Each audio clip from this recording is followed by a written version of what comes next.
Business analytics. Today discuss the topic data exploration and visualization. దీనికి సంబంధించి question ఎలాగా అడుగుతారంటే, how do you explore and visualize data for business analytics? ఈ data exploration visualisations లో to study the basic characteristics of data set, it is essential to perform data exploration.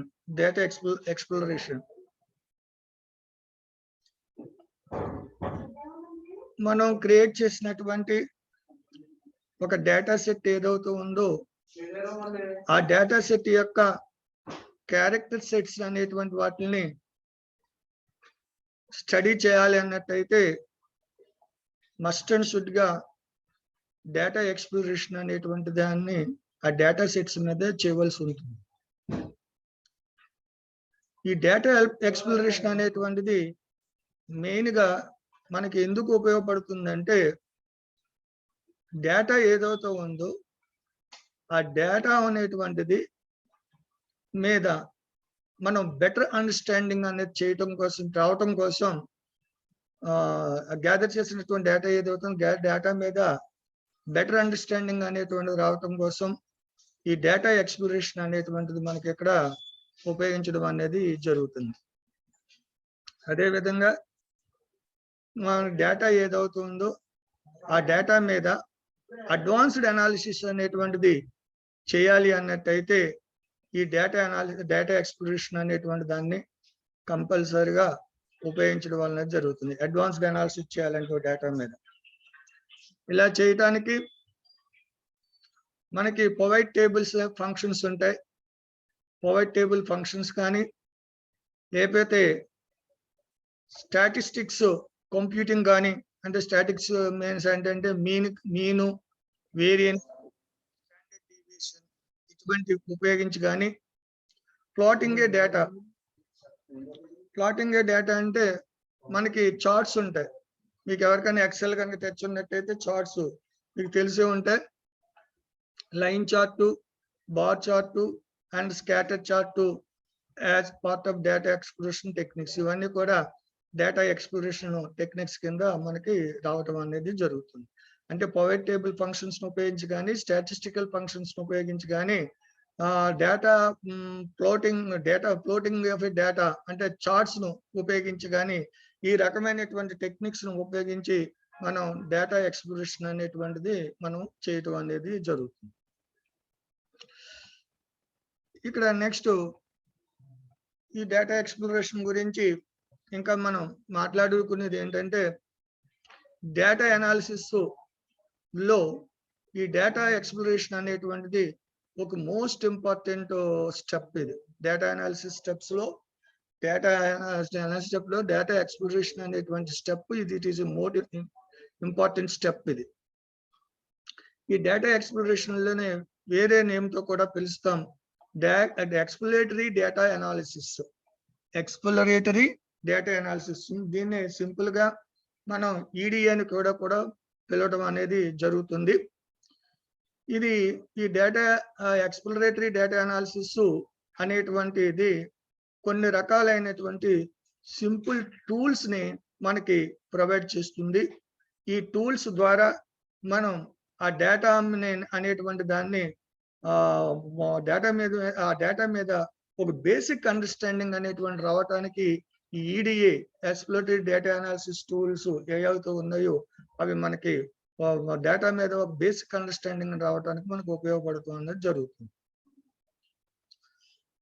ఇక్కడ ఈ data exploration చేయడం ద్వారా వచ్చినటువంటి result ఏదైతే ఉందో ఈ డేటా ఎక్స్ప్లోరేషన్ ద్వారా వచ్చేటటువంటి రిజల్ట్ ద్వారా మనం డేటా ఏదైతే ఉందో ఆ డేటా అనేటువంటిది ఏ స్ట్రక్చర్ ప్రకారంగా అది ఆర్గనైజ్ చేయబడిందో అన్నది గ్రహించడానికి ఈ డేటా ఎక్స్ప్లోరేషన్ ఏ స్ట్రక్చర్ ప్రకారంగా అమర్చబడి ఉంది ఆ డేటా అనేటువంటిది మనకి గ్రహించడానికి మనకి ఈ డేటా ఎక్స్ప్లోరేషన్ అనేటువంటిది ఉపయోగపడుతూ అనేది జరుగుతుంది. అదేవిధంగా డేటా యొక్క స్ట్రక్చర్నే కాకుండా డిస్ట్రిబ్యూషన్ ఆఫ్ వాల్యూస్ డిస్ట్రిబ్యూషన్ అనేటువంటిది ఏ విధంగా జరిగింది, అదేవిధంగా ఎక్స్ట్రీమ్ వాల్యూస్ ఏమన్నా కనుక ఉన్నాయా, ఈ మనం కలెక్ట్ చేసినటువంటి ఇది డేటా ఎక్స్ట్రీమ్ వాల్యూస్ ఏమన్నా ఉన్నాయా, అదేవిధంగా ఈ డేటా వాల్యూస్ మధ్య ఉన్నటువంటి ఇంటర్ రిలేషన్షిప్ అనేది ఏంటి, ఈ డేటా సెట్స్ మధ్య కానీ డేటా వాల్యూస్ మధ్య కానీ ఉన్నటువంటి ఇంటర్ రిలేషన్షిప్ ఏంటనేటువంటిది మనకి ఈ డేటా ఎక్స్ప్లోరేషన్ వల్ల తెలియటం అనేటువంటిది తెలుస్తుంది. అదేవిధంగా మనకి ఫర్దర్ స్టాటిస్టికల్ కానీ లేదా డేటా మైనింగ్ టెక్నిక్స్ కానీ ఉపయోగించాలి అన్నట్టయితే further statistical and data mining techniques మనం ఉపయోగించాలంటే ఈ డేటా మీద ఈ స్టాటిస్టికల్ అండ్ మైనింగ్ టెక్నిక్స్ ని ఏ విధంగా ఉపయోగించాలనే దానికి సంబంధించినటువంటి గైడెన్స్ ఏదవుతుందో ఈ గైడెన్స్ అనేటువంటిది ఈ డేటా ఎక్స్ప్లోరేషన్ వల్ల మనకి రావటం అనేది జరుగుతుంది. ఇవి సింపుల్ గా ఇక్కడ డేటా ఎక్స్ప్లోరేషన్ అంటే ఏంటంటే, నెక్స్ట్ ఈ డేటా ఎక్స్ప్లోరేషన్ లో ఉన్నటువంటి స్టెప్స్ ఏంటి అనేది కనుక చూసినట్టయితే, స్టెప్స్ ఆఫ్ డేటా ఎక్స్ప్లోరేషన్స్ లో వేరియబుల్ ఐడెంటిఫికేషన్. ఈ వేరియబుల్ ఐడెంటిఫికేషన్ అనేటువంటి స్టెప్ లో define each variable and its role in the data set. ఒక డేటా సెట్ లో ఉన్నటువంటి వేరియబుల్స్ ఏవైతే ఉన్నాయో ఆ వేరియబుల్స్ యొక్క రోల్ ఏంటి అనేటువంటిది మనకి తెలియాలి అన్నట్టయితే ప్రతి వేరియబుల్ ని మస్ట్ అండ్ షుడ్ గా మనం డిఫైన్ చేయడం అనేది జరుగుతుంది. అందుకని define each variable and its role in the data. ప్రతి వేరియబుల్ ని డిఫైన్ చేయాలి. వేరియబుల్ ని డిఫైన్ చేసిన తర్వాత డేటా సెట్ లో ఆ డిఫైన్ చేసినటువంటి వేరియబుల్ యొక్క రోల్ ఏంటి అనేది వేరియబుల్ ఐడెంటిఫికేషన్ స్టెప్ లో చెప్పడం అనేది జరుగుతుంది. రెండో స్టెప్ ఏంటంటే univariate analysis. This type of analysis looks at variables individually and discover whether they are categorical or numerical. ఇక్కడ ఈ స్టెప్ లో ఇండివిజువల్ గా డేటా వేరియబుల్స్ ని డిస్కవర్ చేయటం అనేది జరుగుతుంది. డిస్కవర్ చేసినటువంటి వేరియబుల్స్ లో అవి కేటగిరియల్ వేరియబుల్సా ఆర్ న్యూమరిక్ వేరియబుల్స్ అనేది కూడా మనం స్పెసిఫై చేస్తాం. కేటగిరీ వేరియబుల్స్ అంటే ఏంటి, ఇక్కడ కేటగిరికల్ వేరియబుల్స్ అంటే ఏంటి, న్యూమరిక్ వేరియబుల్స్ అంటే ఏంటో కనుక చూసినట్టయితే, కేటగిరీ వేరియబుల్స్ లో హ్యావ్ 2 or more కేటగిరీస్ ఉండడం అన్నది జరుగుతుంది. 2 or more స్పెసిఫిక్ కేటగిరీస్ ఉండడం అనేది జరుగుతుంది. 2 or more స్పెసిఫిక్ కేటగిరీ అంటే కేటగిరీ వేరియబుల్స్ అంటే ఏంటి, 2 or more స్పెసిఫిక్ కేటగిరీస్ ఉండడం అంటే ఏంటంటే, ఇప్పుడు సపోజ్ జెండర్ అనేది ఉంది. జెండర్ అనేది కేటగిరీ. ఈ జెండర్ అనేటువంటి కేటగిరీలో 2 or more categories specific categories ఉండాలంటాం కదా. ఈ జెండర్ అనేటువంటి 2 or more స్పెసిఫిక్ కేటగిరీస్ ఏంటి, మేల్ అండ్ ఫీమేల్. ఇటువంటి టైప్ ఆఫ్ వేరియబుల్స్ ని, ఈ జెండర్ అనే టైప్ ఆఫ్ వేరియబుల్స్ ని మనం కేటగిరల్ వేరియబుల్ అంటాం అన్నది జరుగుతుంది. మరి న్యూమరిక్ వేరియబుల్స్ అంటే ఏంటి? న్యూమరిక్ వేరియబుల్స్ అంటే ఏంటంటే, న్యూమరిక్ వేరియబుల్స్ లో వాల్యూస్ ఉంటాయి. ఈ వాల్యూస్ మధ్య ఇంటర్వెల్ అనేది ఉంటుంది కంపల్సరీ. వాల్యూస్ మాత్రం ఉంటాయి, ఈ వాల్యూస్ మధ్య మనకి ఇంటర్వెల్ అనేటువంటిది ఉండడం అనేది జరుగుతుంది. ఈ న్యూమరిక్ వేరియబుల్స్ కి ఎగ్జాంపుల్ కనుక చూసినట్టయితే, సపోజ్ హైట్. అదే ఆర్ వెయిట్. ఈ హైట్ వెయిట్ అనేటువంటిది న్యూమరిక్ వేరియబుల్స్ అని ఎందుకు అంటాం? దీంట్లో న్యూమరికల్ వాల్యూస్ ఉంటాయి ఒక పాయింట్. ఇంకోటి ఏంటి, రేంజ్ అనేటువంటిది ఇంటర్వెల్ అనేది ఉంటుందన్న చెప్తున్నాను కదా. అంటే 10 to 0 to 10, 11 to 20, 21 to 30 ఇవి రేంజ్. ఇటువంటి రేంజ్ అనేటువంటి దాన్ని మనం కంపల్సరిగా ఇంటర్వెల్ అంటే ప్రతి గ్రూప్ కి ఇంటర్వెల్ ఎంత అంటే 10 అన్నమాట. 10 to 0 to 10, 11 to 20, 21 to 30 అన్నట్టయితే ఈ న్యూమరిక్ వాల్యూ ఇంటర్వెల్ వాల్యూ ఎంత అవుతుందంటే మనకి 10 అవుతుంది. ఇలాగ ఇంటర్వెల్ వాల్యూస్ తోటి మనం ఉన్నట్టయితే న్యూమరిక్ వాల్యూస్ కనుక ఉన్నట్టయితే అటువంటి వాటిని మనం ఏమంటామంటే న్యూమరిక్ వేరియబుల్స్ అంటాం. దీనికి ఎగ్జాంపుల్ హైట్ ఆర్ వెయిట్ అనేటువంటి దాన్ని చెప్పడం అనేది జరుగుతుంది. ఇది సింపుల్ గా ఇన్యూమరేట్ వేరియబుల్ అంటే ఏమి కాదు, వేరియబుల్స్ అనేటువంటి వాళ్ళు ఇండివిజువల్ గా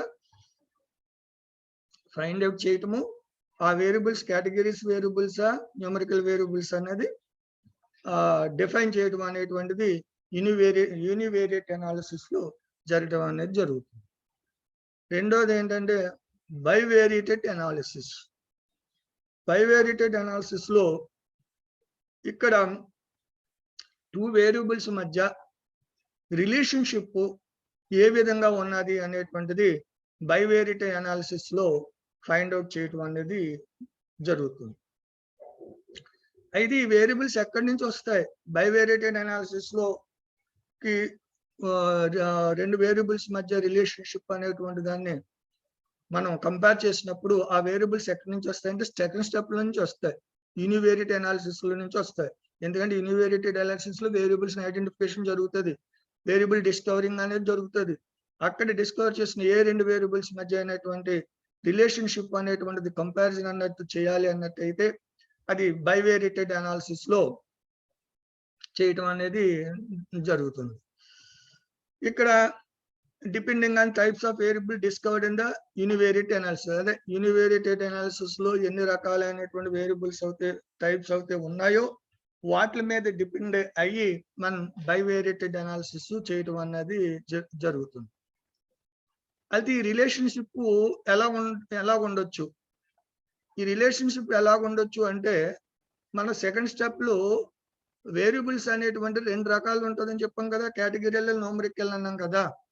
అప్పుడు ఈ 2 వేరియబుల్స్ మధ్య కంపారిజన్ చేసినప్పుడు ఆ 2 వేరియబుల్స్ కూడా న్యూమరిక్ వేరియబుల్స్ అవ్వచ్చు, లేదా 2 వేరియబుల్స్ కూడా కేటగిరియల్ వేరియబుల్స్ అవ్వచ్చు, లేదా ఒక వేరియబుల్ న్యూమరికల్ వేరియబుల్ అయ్యి ఇంకో వేరియబుల్ కేటగిరియల్ వేరియబుల్ కనుక అయినట్టయితే అటువంటి వేరియబుల్స్ మధ్య కూడా మనం కంపారిజన్ అనేటువంటిది బైవేరియేటెడ్ అనాలిసిస్ లో చేయటం అనేది జరుగుతుంది. ఇది third step of the data exploration. అదే విధంగా 4వ స్టెప్ వెళ్ళి మల్టీవేరియేట్ అనాలిసిస్. మల్టీవేరియేట్ అంటే అనాలిసిస్ బైవేరియేట్ అంటే కొద్ది ఎక్స్టెన్షన్. బైవేరియేట్ అంటే 2 వేరియబుల్స్ మాత్రమే కంపేర్ చేసినట్టయితే మల్టీవేరియేట్ అనాలిసిస్ లో మోర్ దాన్ 2 వేరియబుల్స్ ని మనం కంపారిజన్ అనేటువంటిది చేసినట్టయితే దాన్ని మనం మల్టీవేరియేటెడ్ అనాలిసిస్ అన్నటువంటిది జరుగుతుంది. Next missing value treatment. Missing value treatment అంటే ఏంటంటే మనం గ్యాదర్ చేసినటువంటి డేటా వాల్యూ ఏదైతే ఉందో మనకి కావాల్సినటువంటి డేటా వాల్యూస్ ఏమన్నా కనుక మిస్సింగ్ అనేది కనుక జరిగినట్టయితే అటువంటి మిస్సింగ్ జరిగినటువంటి డేటా వాల్యూస్ ఏవైతే ఉన్నాయో అటువంటి data values missing data values detect చేయడం అనేటువంటిది మిస్సింగ్ వాల్యూ ట్రీట్మెంట్ అంటూ అనేది జరుగుతుంది. అదేంటే outlier treatment. Detect and treat outliers detect చేయటం, వాళ్ళని ట్రీట్ చేయటం అనేది 6th స్టెప్ కింద రావటం అనేది జరుగుతుంది. 7th స్టెప్ లో వేరియబుల్ ట్రాన్స్ఫర్మేషన్ అనేటువంటి 7th స్టెప్ కింద వస్తుంది. 8th స్టెప్ లో వేరియబుల్ క్రియేషన్ అనేటువంటిది. మొత్తం 8 స్టెప్స్ కూడా డేటా ఎక్స్ప్లోరేషన్ స్టెప్స్ కింద మనం చూడటం అనేది జరుగుతుంది. ఇప్పుడు నెక్స్ట్ డేటా ఎక్స్ప్లోరేషన్ చేయడానికి మనకి కొన్ని మెథడ్స్ అనేటువంటివి ఉండడం అనేది జరుగుతుంది. ఈ మెథడ్స్ ఏంటి, ఏ మెథడ్ లో ఏ రకంగా ఈ డేటా ఎక్స్ప్లోరేషన్ అనేది చేస్తాము అన్నది చూసినట్టయితే ఈ డేటా ఎక్స్ప్లోరేషన్ అనేటువంటి 2 మెథడ్స్ ద్వారా కండక్ట్ చేయడం అనేది జరుగుతుంది. డేటా ఎక్స్ప్లోరేషన్ చేయడానికి ఉన్నటువంటి 2 మెథడ్స్ ఏంటంటే ఏమీ లేదు, సింపుల్ గా మాన్యువల్ డేటా ఎక్స్ప్లోరేషన్ మెథడ్స్, రెండోది ఏంటంటే automated data exploration methods. Manual data exploration methods, రెండోది automated data exploration methods. Initial గా మాన్యువల్ డేటా ఎక్స్ప్లోరేషన్ మెథడ్స్ అంటే ఏంటో చూడటం అనేది చూడండి. ఇక్కడ మాన్యువల్ ఎక్స్ప్లోరేషన్ మెథడ్స్ లో, డేటా ఎక్స్ప్లోరేషన్ మెథడ్స్ లో డేటా అనేటువంటి దాన్ని అనలైజ్ చేయడానికి కొన్ని స్క్రిప్ట్స్ రాసుకుంటాం అనేది జరుగుతుంది. రైటింగ్ స్క్రిప్ట్స్ అంటే ఇలాగా హ్యాండ్ రైటింగ్ తో కొంత మాన్యువల్ లో స్క్రిప్టింగ్ ఇన్ఫర్మేషన్ అనేది రాసేసుకుని దాని ద్వారా మనం డేటాని అనలైజ్ చేయటం అనేది జరుగుతుంది. అదో పద్ధతి. స్క్రిప్టింగ్ నోట్స్ రాసుకున్నట్టు రాసేసుకుంటమే దాన్ని అనలైజ్ చేయటం, అదొక ఆ పద్ధతిని మనం ఏమంటాం అంటే మాన్యువల్ డేటా ఎక్స్ప్లోరేషన్ మెథడ్స్ అంటాం. ఈ data exploration manual data exploration method లోనే ఇంకోటి ఏంటుందంటే మాన్యువల్లీ ఫిల్టరింగ్ డేటా. మాన్యువల్ గా డేటాని ఫిల్టరింగ్ చేయాలి. ఫిల్టరింగ్ అంటే ఏంటి? కొన్ని గ్రూప్స్ కింద డివైడ్ చేసేయాలి. ఫిల్టరింగ్ అంటే అది. ఇప్పుడు సపోజ్ ఇక్కడ 45 అబోవ్ వచ్చిన వాళ్ళందరినీ ఒక గ్రూప్ కింద చేయమన్నాం అనుకోండి. మనకి స్టూడెంట్ డేటాబేస్ ఉంది, వాళ్ళకి సంబంధించిన మార్క్స్ ఉంటాయి, యావరేజ్ మార్క్స్. ముందు 45 మార్క్స్ వచ్చిన వాళ్ళందరినీ ఒక గ్రూపు, 50 మార్క్స్ వచ్చిన వాళ్ళందరినీ ఒక గ్రూపు, 70 మార్క్స్ వచ్చిన వాళ్ళందరినీ ఒక గ్రూపు చేస్తాం అనుకో. దీన్ని ఏమంటాం? ఫిల్టరింగ్ అంటాం. ఇలాగా మనం ఉన్నటువంటి డేటాని ఏదైతే ఉందో ఆ డేటా అనేటువంటి దాన్ని ఫిల్టర్ చేయటం ద్వారా కూడా ఈ మాన్యువల్ డేటా ఎక్స్ప్లోరేషన్ అనేటువంటి దాన్ని ఉపయోగిస్తాం. సాధారణంగా ఈ ఫిల్టరింగ్ డేటా చేసేటప్పుడు ఎక్కడ చేస్తామంటే దీన్ని మాన్యువల్ గా అంటే హ్యాండ్ రైటింగ్ ద్వారా రాసి చెయ్యం.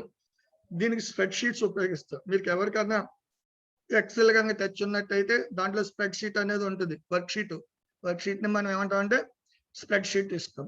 ఈ స్ప్రెడ్ షీట్ అనేటటువంటి దాన్ని ఉపయోగించుకుని మనం ఈ డేటా ఫిల్టరింగ్ అనేటువంటిది కూడా జరగడం అనేది జరుగుతుంది. అందు గురించి ఇక్కడ ఈ popular tool for manual data exploration కి మైక్రోసాఫ్ట్ ఎక్సెల్ స్ప్రెడ్ షీట్ అనేటువంటిది ఒక popular tool for manual data exploration. అదేవిధంగా ఈ మైక్రోసాఫ్ట్ ఎక్సెల్ ద్వారా అవసరమైతే మనం మనకి కావాల్సిన డేటా, రా డేటా ఏదవుతుందో ఆ రా డేటా యొక్క యూని చూసుకోవచ్చు, లేదా ఆ రా డేటా యొక్క యూని చార్ట్స్ రూపంలో కూడా మనం చూడొచ్చు. అదేవిధంగా వేరియబుల్స్ మధ్య కొరిలేషన్ ఏదవుతుందో బిట్వీన్ వేరియబుల్స్ మధ్య ఉన్నటువంటి కొరిలేషన్ కూడా ఐడెంటిఫై చేయటం అనేటువంటిది జరుగుతుంది ఈ ఎక్సెల్ స్ప్రెడ్ షీట్ అనేటువంటి టూల్ ని మనం ఉపయోగించడం వల్ల. Next type of exploration method ఏంటంటే automated data exploration method. Automated data exploration method లో ఆటోమేటెడ్ డేటా ఎక్స్ప్లోరేషన్ చేయడానికి కొన్ని టూల్స్ ఉండడం అనేది జరుగుతుంది.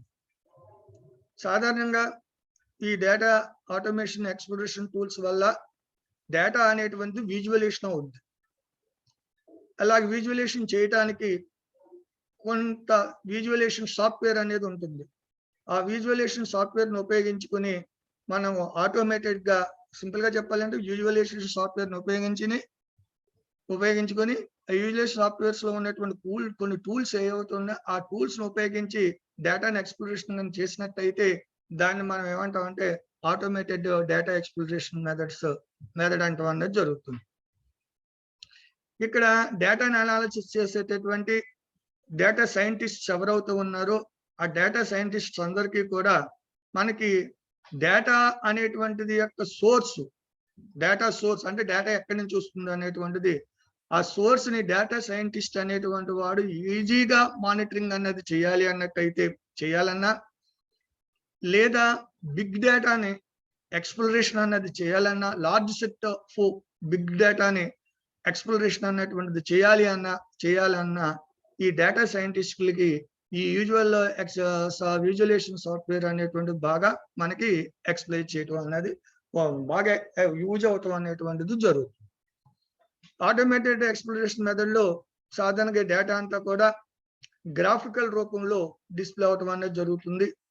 ఇక్కడ కూడా ఆటోమేటెడ్ డేటా ఎక్స్ప్లోరేషన్ లో కొన్ని రకాలైనటువంటి చార్ట్స్ ను ఉపయోగించి కూడా ఆటోమేటెడ్ డేటా ఎక్స్ప్లోరేషన్ అనేది చేయొచ్చు. అటువంటి చార్ట్స్ లో కొన్ని స్కాటర్ ప్లాట్స్, బార్ చార్ట్స్ ఇటువంటి వాటిని ఉపయోగించి కూడా డేటాని గ్రాఫికల్ రూపంలో మనం డిస్ప్లే చేయడానికి ఆటోమేటెడ్ డేటా ఎక్స్ప్లోరేషన్ టూల్స్ అనేటువంటివి ఈ డేటా సైంటిస్ట్స్ కి ఉపయోగపడటం అనేది జరుగుతుంది. ఈ 2 మెథడ్స్ ద్వారా డేటా ఎక్స్ప్లోరేషన్ అనేటువంటిది మనం చేయొచ్చు. అసలు మెయిన్ ఆబ్జెక్టివ్ ఏంటి? డేటా ఎక్స్ప్లోరేషన్ వల్ల మెయిన్ ఆబ్జెక్టివ్ ఒకటి డేటా ఎక్స్ప్లోరేషన్ ఏంటంటే డేటా అండర్స్టాండింగ్. డేటా ఉన్నటువంటి డేటా ఏదవుతుందో ఆ డేటాని అర్థం చేసుకోవడానికి, రెండో విధంగా డేటా ప్రిపరేషన్ చేయడానికి, డేటా మైనింగ్ టాస్క్ చేయడానికి, డేటా ఇంటర్ప్రిటేషన్ చేయడానికి, ఈ రకమైనటువంటి వాటిలన్నిటిని చేయటానికి data understanding, data preparation, data mining, data interpretation ఇవి కావాలి అన్నట్టయితే కంపల్సరిగా డేటా ఎక్స్ప్లోరేషన్ అనేటువంటిది చేయాలి. ఈ డేటా ఎక్స్ప్లోరేషన్ అనేది ఇందాక చెప్పాను, ఇది బెటర్ అండర్స్టాండింగ్ ఆఫ్ డేటాని బెటర్ అండర్స్టాండింగ్ గా చేసుకుని మనకి అడ్వాన్స్డ్ అనాలిసిస్ లో ఈ డేటా అనేటువంటి దాన్ని ఏ విధంగా ఉపయోగించుకోవచ్చు అనేటువంటి దాన్ని చేయటం అనేటువంటిది ఈ డేటా ఎక్స్ప్లోరేషన్ యొక్క మెయిన్ ఆబ్జెక్టివ్స్ కింద చెప్పడం అనేది జరుగుతుంది. ఇది సింపుల్ గా మనకి డేటా ఎక్స్ప్లోరేషన్ అంటే. రెండోది డేటా విజువలైజేషన్. డేటా విజువలైజేషన్ కి డేటా ఎక్స్ప్లోరేషన్ కి డిఫరెన్స్ తెలియాలంటే మీకు డేటా ఎక్స్ప్లోరేషన్ కనుకంటే హౌ టు గ్యాదరింగ్ ఏ డేటాను ఏ విధంగా గ్యాదర్ చేయాలి, దాన్ని ఏ విధంగా ఒక స్ట్రక్చర్ ప్రకారంగా ఉంచాలి అనేటువంటిది మాత్రమే డేటా ఎక్స్ప్లోరేషన్ లో చెప్తాం. డేటా విజువలైజేషన్ లేదు, అలా కాదు. ప్రజెంటేషన్ ఆఫ్ డేటా అందుగురించి డేటా విజువలైజేషన్ అనేటువంటిది దేనికి సంబంధించిందంటే data presentation. How to present a డేటాని ఏ విధంగా ప్రజెంట్ చేయాలి, ఎవరైనా చూసినా సరే వాళ్ళకి సులభంగా అర్థమయ్యే విధంగా ఈ డేటాని ఏ విధంగా ప్రజెంట్ చేయాలి అనేటువంటి దాన్ని మనం డేటా విజువలైజేషన్ అన్నది జరుగుతుంది. సాధారణంగా డేటా విజువలైజేషన్ అనేది పిక్చరల్ రూపంలో కానీ గ్రాఫికల్ ఫార్మాట్ రూపంలో కానీ ఈ డేటా విజువలైజేషన్ అనేటువంటిది జరుగుతుంది. ఈ పిక్చరల్ రూపంలో కానీ ఈ గ్రాఫికల్ ఫార్మాట్ లో కానీ డేటా అనేటువంటి విజువల్ చేసినప్పుడు మీరు ఆ డేటా అనేటువంటి దాన్ని డేటా అనలిస్టులు ఎవరైతే ఉన్నారో ఆ డేటా అనలిస్టులు అనేటువంటి వాళ్ళు ఆ డేటాని చూసిన వెంటనే ఆ డేటాకు సంబంధించినటువంటి కొన్ని డెసిషన్స్ అనేటువంటి చేయటానికి అనువుగా ఈ డేటా ప్రెజెంటేషన్ అనేటువంటిది చేయాలి. అదేవిధంగా ఈ డేటా అనేటువంటి చూసినప్పుడు విజువలైజేషన్ మనం చూసినట్టయితే మనం ఆ డేటాలో ఏమైనా డిఫికల్ట్ కాన్సెప్ట్స్ ఏమైనా ఉన్నాయా, న్యూ ప్యాటర్న్స్ కనుక ఏమైనా ఉన్నాయా అన్నది ఐడెంటిఫై చేయడం కోసం ఈ డేటా విజువలైజేషన్ అనేటువంటిది ఉపయోగపడుతుంది అనేది జరుగుతుంది. ఎందుకు విజువలైజేషన్ చేయాలి, అసలు డేటా విజువలైజేషన్ అనేది ఎందుకు చేయాలి అంటే యూనివర్సల్ మేనర్ ప్రకారంగా ఈజీగా క్విక్ గా డేటా అనేది విజువలైజేషన్ అవ్వాలి అన్నట్టయితే ఈ డేటా విజువలైజేషన్ అనేటువంటి దాన్ని మనం ఉపయోగించడం అనేది జరుగుతుంది. అదేవిధంగా మనకి డిఫరెంట్ సినారియోస్ ఉన్నప్పుడు ఒక్కొక్క సినారియో మీద ఈ డేటాను ఉపయోగించి కొత్త ఎక్స్పెరిమెంట్ అనేటువంటిది కనుక ఏమన్నా చేయాలి అన్నట్టయితే ఎక్స్పెరిమెంట్ అనేటువంటి చేయాలి. సినారియోస్ మీద ఎక్స్పెరిమెంట్స్ అనే డిఫరెంట్ సినారియోస్ మీద ఎక్స్పెరిమెంట్స్ అనేటువంటి వాటిని చేయాలి అన్నట్టయితే డేటా విజువలైజేషన్ అనేటువంటిది జరుగుతుంది. అవసరమైతే ఈ డేటా విజువలైజేషన్ లో ఉన్నటువంటి డేటా ఏదవుతుందో ఆ డేటా మీద కొంత స్లైడ్ మాడిఫికేషన్స్ అన్నది కూడా చేసినట్టయితే ఆ స్లైడ్స్ మాడిఫికేషన్ వల్ల డేటా అనేటువంటిది ఏ విధంగా విజువలైజేషన్ అవుతుంది అనేది మనం చూసుకోవాలన్నట్టయితే ఈ డేటా విజువలైజేషన్ అనేది కంపల్సరిగా చూడటం అనేది జరుగుతుంది. ఈ డేటా విజువలైజేషన్ అనేది ఇంకా ఏం చెప్తుందంటే, ఈ డేటా విజువలైజేషన్ అనేది identify areas that need attention or improvement. Identify areas identify చేస్తాం.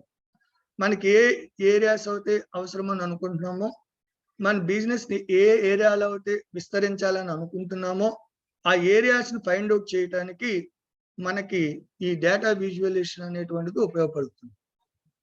అంటే ఏ ఏరియాలో సేల్స్ ఏ విధంగా ఉన్నది అన్నది తెలుసుకోవాలన్నట్టయితే ఆ ఏరియాలో సేల్స్ ఫిగర్స్ ని మనం డేటా విజువలైజేషన్ చేసినట్లయితే మనం ఇంకా ఏ ఏరియాలో ఇంప్రూవ్మెంట్ అనేటువంటిది చేయాలి అనేటువంటిది ఐడెంటిఫై చేయటం అనేది కూడా డేటా విజువలైజేషన్ అనేది జరుగుతుంది.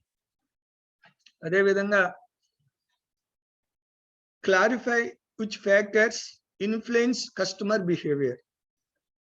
మన బిజినెస్ సంబంధించిన కస్టమర్స్ ఎవరైతే ఉన్నారో ఆ కస్టమర్స్ యొక్క బిహేవియర్ ని ఇన్ఫ్లుయెన్స్ చేసేటువంటి ఫ్యాక్టర్స్ ఏవైతే ఉన్నాయో ఆ ఇన్ఫ్లుయెన్స్ చేసే ఫ్యాక్టర్స్ ఏంటి అనేది ఒక క్లారిటీ రావటం కూడా ఈ డేటా విజువలైజేషన్ అనేటువంటిది జరుగుతుంది. Next, help you understand which product to place where. A product ఎక్కడ అమ్మాలి, లేకపోతే ఏ ప్రొడక్ట్ ని ఎప్పుడు లాంచ్ చేయాలి, ఇటువంటి టైప్ ఆఫ్ ఇన్ఫర్మేషన్ మనకి కావాలి అన్నట్టయితే డేటా విజువలైజేషన్ అనేటువంటిది మనకి వస్తుంది. అదే ఇంకా ఈ డేటా విజువలైజేషన్ అనేది ఏం చెప్తుంది అంటే లాస్ట్ లో sales volume, predict sales volumes. Sales ని ఏ విధంగా పెంచుకోవాలి ఫ్యూచర్ లో అనేటువంటిది, సేల్స్ ఎంతవరకు ఉంటుంది మనం తయారు చేసినటువంటి ప్రొడక్ట్ అనేటువంటిది తెలుసుకుంటాను కూడా ఈ డేటా విజువలైజేషన్ అనేటువంటిది మనకి ఉపయోగపడటం అనేది జరుగుతుంది. నెక్స్ట్ దీంట్లో చెప్పుకోవాల్సిన లాస్ట్ పాయింట్ ఏంటంటే టైప్స్ ఆఫ్ డేటా విజువలైజేషన్స్. వీటి ద్వారా డేటా విజువలైజేషన్ అనేది చేస్తాం. ఇక్కడ ఏమీ లేదు, గ్రాఫ్, చార్ట్స్, ఎక్సెల్ లో ఉన్నటువంటి చార్ట్స్ ఉన్నాయి చూసారా. ఎక్సెల్ లో different types of charts, different types of data visualization. ఒక్కొక్క చార్ట్ ద్వారా డేటా అనేటువంటిది ఏ విధంగా యూజ్ఫుల్ అవుతుంది అనేది ఇక్కడ చెప్పడం అనేది జరుగుతుంది. దీంట్లో మొదటి గ్రాఫ్, చార్ట్ అంటాం, ఒకసారి గ్రాఫ్స్ అంటాం, ఏదైనా ఒకటే. బార్ గ్రాఫ్, ఇక్కడ మల్టిపుల్ కేటగిరీస్ ఆఫ్ డేటా ఉంది. ఓవర్ ఏ టైంలో డేటా అనాలిసిస్ అనేది కనుక చేయాలి అన్నట్టయితే ఒక సులభమైనటువంటి పద్ధతి బార్ గ్రాఫ్.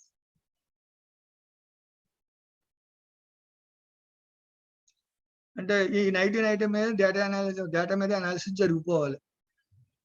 అది పైగా మల్టిపుల్ కేటగిరీస్ అంటే డిఫరెంట్ ఇండస్ట్రీకి సంబంధించిన డేటా అనుకోండి. అలాగా మల్టిపుల్ ఇండస్ట్రీకి సంబంధించినటువంటి డేటా ఏదవుతుందో, మల్టిపుల్ కేటగిరీస్ సంబంధించిన డేటా ఏదవుతుందో ఓవర్ ఏ టైం దాని మీద అనాలిసిస్ చేయాలి అన్నట్టయితే మనకి బార్ గ్రాఫ్స్ ఉపయోగపడుతుంది. లాస్ట్ 5 years చేయాలి, డిఫరెంట్ కేటగిరీస్ సంబంధించిన లాస్ట్ 5 years సేల్స్ సంబంధించినటువంటి ఇన్ఫర్మేషన్ నేను అనలైజ్ చేయాలి. అనలైజ్ చేయాలంటే సింపుల్ గా మనం ఏది వాడటం అంటే బార్ గ్రాఫ్ ఉపయోగించడం అనేది జరుగుతుంది. కొన్ని కేర్ఫుల్ సజెషన్స్ డేటా మీద, ఆ డేటా యొక్క క్యారెక్టరిస్టిక్స్ మీద డిపెండ్ అయ్యి కొన్ని కేర్ఫుల్ సజెషన్స్ అనేది తీసుకోవాలి అన్నట్టయితే ఈ bar graph is the best choice. Bar graph ను ఉపయోగించినట్టయితే మంచి రిజల్ట్ అనేటువంటిది మనకి రావటం అనేది జరుగుతుంది. తర్వాత ఏంటంటే లైన్ చార్ట్. ఇది ఇంచుమించు బార్ గ్రాఫ్ లాంటిది, బార్ చార్ట్ లాంటిది. ఓవర్ ఏ టైంలో డేటాని ప్రజెంట్ చేయాలన్నా, డేటా అనేటువంటిది కేటగిరియల్ డేటా అయినప్పుడు మనం ఈ లైన్ చార్ట్ అనేటువంటి దాన్ని ఉపయోగించడం అనేది జరుగుతుంది. ఈ బార్ గ్రాఫ్ కి లేకపోతే ఈ బార్ చార్ట్ కి ఈ లైన్ చార్ట్ కి ఉన్నటువంటి మెయిన్ డిఫరెన్స్ ఏంటంటే, లైన్ చార్ట్ లో రిఫైన్మెంట్ అనేటువంటిది లైన్ చార్ట్ అలౌ చేస్తుంది.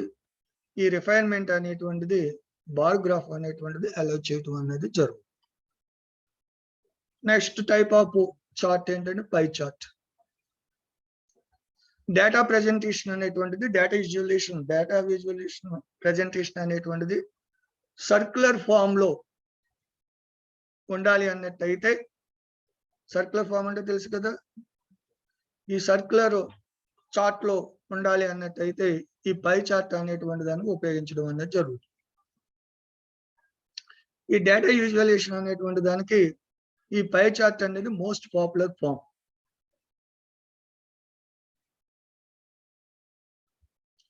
దీంట్లో పై చార్ట్ల వల్ల ఉండే మెయిన్ అడ్వాంటేజ్ ఏంటంటే, డేటాకి ఉన్నటువంటి డేటాకి ఓ smart portion of the data add up చేసినప్పుడు, హోల్ డేటాకి ఓ smart portion of the data అనేటువంటి యాడ్ చేసినప్పుడు దీని యొక్క విజువలైజేషన్ అనేటువంటిది ఎలా ఉంటుంది అనేది చూడాలి అన్నట్లయితే ఈ పై చార్ట్స్ అనేటువంటి దాంట్లో ఉపయోగించడం అనేది జరుగుతుంది. దీనికి ఒక ఫర్ ఎగ్జాంపుల్ ఒక స్టూడెంట్ రిజల్ట్ డేటాబేస్ కనుక చూసుకున్నట్టయితే 40% of the marks considered as a pass. అటువంటిప్పుడు 100 స్టూడెంట్స్ ఉన్నారు అనుకో, 100 స్టూడెంట్స్ లో 40% ఆఫ్ మార్క్స్ ఎవరికి వచ్చినాయి అనేది మనకు తెలియాలి, ఎంతమందికి వచ్చినాయి అనేది. ఆ పోర్షన్ ఎంత, హోల్ డేటాలో ఈ 40% మార్క్స్ వచ్చిన వాళ్ళ యొక్క పోర్షన్ ఎంత అనేటువంటిది మనకు తెలియాలి. అలా తెలియాలి అన్నట్టయితే మనకి ఈ పై చార్ట్ అనేటువంటి దాన్ని ఉపయోగించడం అనేది జరుగుతుంది. నెక్స్ట్ ఏంటంటే క్వాంటోగ్రామ్స్. ఈ క్వాంటోగ్రామ్స్ లో పిక్టోగ్రామ్ ఆర్ ఐకాన్ రిప్రజెంటేషన్ రూపంలో డేటాని విజువలైజేషన్ అనేది జరుగుతుంది. డేటా అనేటువంటిది క్వాంటిటీ రూపంలో చెప్పాలి అన్నట్టయితే ఈ క్వాంటోగ్రామ్స్ అనేటువంటి దాన్ని ఉపయోగించడం జరుగుతుంది.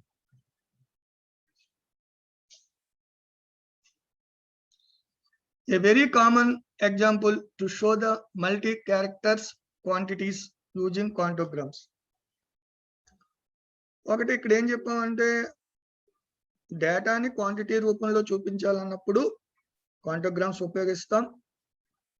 మల్టీ క్యారెక్టర్స్ కలిగినటువంటి డేటా ఏదవుతూ ఉందో ఆ మల్టీ క్యారెక్టర్స్ డేటాని క్వాంటిటీ రూపంలో చూపించాలన్నా సరే క్వాంటోగ్రామ్స్ ఉపయోగించడం అనేది జరుగుతుంది. ఫర్ ఎగ్జాంపుల్ ఒక గెస్ట్ రూమ్ ఉంది. ఆ గెస్ట్ రూమ్ 2 భాగాల కింద డివైడ్ అయింది, మేల్స్ గెస్ట్లు, ఫీమేల్స్ గెస్ట్. అందుగురించి మేల్ గెస్ట్ అనేది ఒక ఐకాన్ ఉంటుంది ఒక రూమ్ మీద, ఫీమేల్ గెస్ట్ అనే ఐకాన్ వేరే రూమ్ మీద ఉన్నప్పుడు మేల్స్ వచ్చినప్పుడు మేల్స్ గెస్ట్ రూమ్ లోకి వెళ్తారు, ఫీమేల్స్ వచ్చినప్పుడు ఫీమేల్స్ గెస్ట్ రూమ్ లోకి.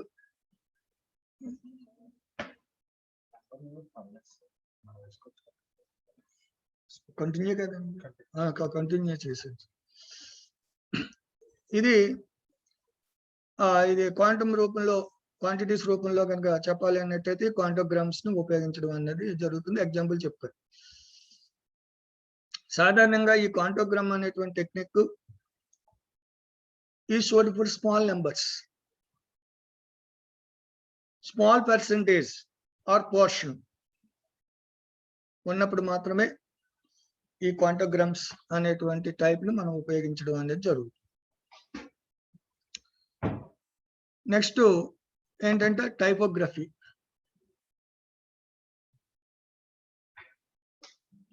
ఇది కొన్ని సర్టెన్ కేసెస్ లోనే ఈ టైపోగ్రఫీ అనే పద్ధతి ద్వారా డేటా విశ్లేషణ అనేది చెప్తాం. ఎప్పుడు ఈ టైపోగ్రఫీ అనే పద్ధతి ద్వారా డేటా విశ్లేషణ అనేది చెప్తామంటే, నెంబర్ ఆఫ్ సొల్యూషన్స్ ఉన్నప్పుడు ఆ నెంబర్ ఆఫ్ సొల్యూషన్స్ లో ఏ సొల్యూషన్ బెస్ట్ సొల్యూషన్ అనేటువంటిది మనం ఫైండ్ అవుట్ చేయాలన్నట్టయితే ఈ టైపోగ్రఫీ అనేటువంటి దాన్ని ఉపయోగించి, చార్ట్ ను ఉపయోగించి మనం బెస్ట్ సొల్యూషన్ అనేటువంటిది ఫైండ్ అవుట్ చేయడం అనేది జరుగుతుంది. అయితే ఈ టైపోగ్రఫీ వల్ల ఇంకొక అడ్వాంటేజ్ ఏంటంటే, అవసరమైతే ఆ డేటాకి టెస్ట్ ఓన్లీ సొల్యూషన్స్ కూడా ఇవ్వచ్చు.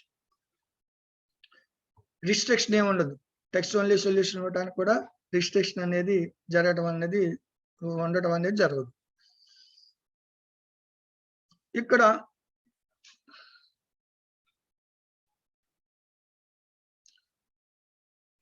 ఒక పీస్ ఆఫ్ కంటెంట్ మీద ఒక ఎఫెక్టిబుల్ అండ్ సక్సెస్ఫుల్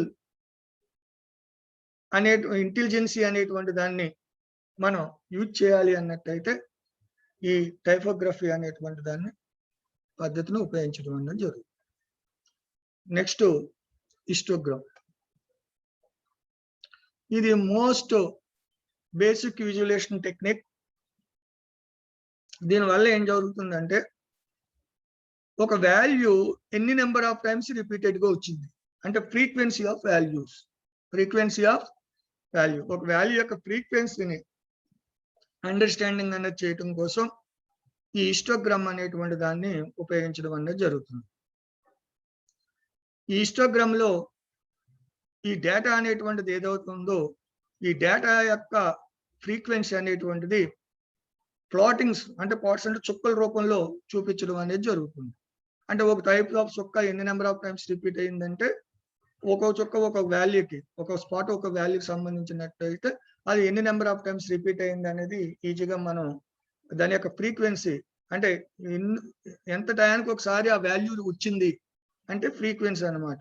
ఆ ఫ్రీక్వెన్సీ అనేటువంటి దాన్ని ఒక రేంజ్ ఆఫ్ వాల్యూస్ లో ఒక వాల్యూ ఎన్ని నెంబర్ ఆఫ్ టైమ్స్ అక్కరెన్స్ అయిందన్న దాని యొక్క ఫ్రీక్వెన్సీ అనేటువంటి దాన్ని ఐడెంటిఫై చేయాలి అన్నట్టయితే మనం హిస్టోగ్రామ్ అనే దాన్ని వాడటం అనేది జరుగుతుంది. హిస్టోగ్రామ్స్ ద్వారా మనకి central location of the data ఏంటనేది, ఆ డేటా యొక్క రేంజ్ ఏంటి అనేటువంటిది, ఆ డేటా యొక్క షేప్ ఏంటి అనేటువంటిది కూడా మనం దీని ద్వారా ఫైండ్ అవుట్ చేయటం అనేటువంటిది జరుగుతుంది. నెక్స్ట్ టైప్ ఎక్స్ప్లోరేషన్ ఏంటంటే multi variate visual exploration. Multi variant ఏం లేదు, బైవేరియేటెడ్ గురించి చెప్పాం. అక్కడ ఓన్లీ 2 వేరియబుల్స్ మధ్య కంపారిజన్ జరుగుతుంది. మల్టీవేరియేట్ విజువల్ ఎక్స్ప్లోరేషన్ అంటే మోర్ దాన్ 2 వేరియబుల్స్ మధ్య మనకి కంపారిజన్ అన్నటువంటిది జరగాలి అన్నట్టయితే దాన్ని మనం మల్టీవేరియేట్ విజువల్ ఎక్స్ప్లోరేషన్ అంటాం. దీనికి స్కాటర్ ప్లాట్స్ ని ఉపయోగించడం అనేది జరుగుతుంది. Scatter plot is the most powerful tool multivariate visual exploration లో. అయితే ఈ scatter multiple is an enhanced form of an simple scatter plot. ఈ సింపుల్ స్కాటర్ ప్లాట్ కి కొంత ఎక్స్టెన్షన్ ఉండటం అనేది జరుగుతుంది. స్కాటర్ మల్టిపుల్ అనేది అవసరమైతే ఇది మోర్ దాన్ 2 డైమెన్షన్ లో కూడా ఈ చార్ట్స్ ని మనకి చూపించే, ఎందుకంటే మోర్ దాన్ 2 వేరు కంపారిజన్ జరుగుతుంది కాబట్టి మోర్ దాన్ 2 డైమెన్షన్స్ రూపంలో కూడా ఈ చార్ట్ అనేటువంటిది మనకి ఉపయోగపడటం అనేది జరుగుతుంది. నెక్స్ట్ లాస్ట్ లో బబుల్ చార్ట్. ఇది simple variation scatter plot. Scatter plot యొక్క సింపుల్ వేరియేషన్ కొంచెం డిఫరెంట్ గా ఉండటం అనేది జరుగుతుంది. అయితే కొన్ని అడిషనల్ గా కొన్ని మోర్ అట్రిబ్యూట్స్ ని మనం చార్ట్ కనుక యాడ్ చేయాలన్నట్టయితే ఈ బబుల్ చార్ట్ అనేది వంటిది ఉపయోగించడం అనేది జరుగుతుంది. అదేవిధంగా కొన్ని మోర్ అట్రిబ్యూట్స్ ని ఈ డేటాకి యాడ్ చేసి మనం ఈ చార్ట్స్ అనేటువంటి దాన్ని ఉపయోగించినప్పుడు ఆ డేటా యొక్క సైజ్ ఎంత అవుతుంది, యాడ్ చేసిన తర్వాత ఆ డేటా యొక్క సైజ్ ఎంత ఉన్నదో అన్నది పాయింట్ చేయటానికి మనకి ఈ బబుల్ చార్ట్ అనేటువంటిది ఉపయోగపడటం అనేది జరుగుతుంది. ఇది సింపుల్ గా data exploration and data visualization. ఇది ఇంపార్టెంట్ క్వశ్చన్.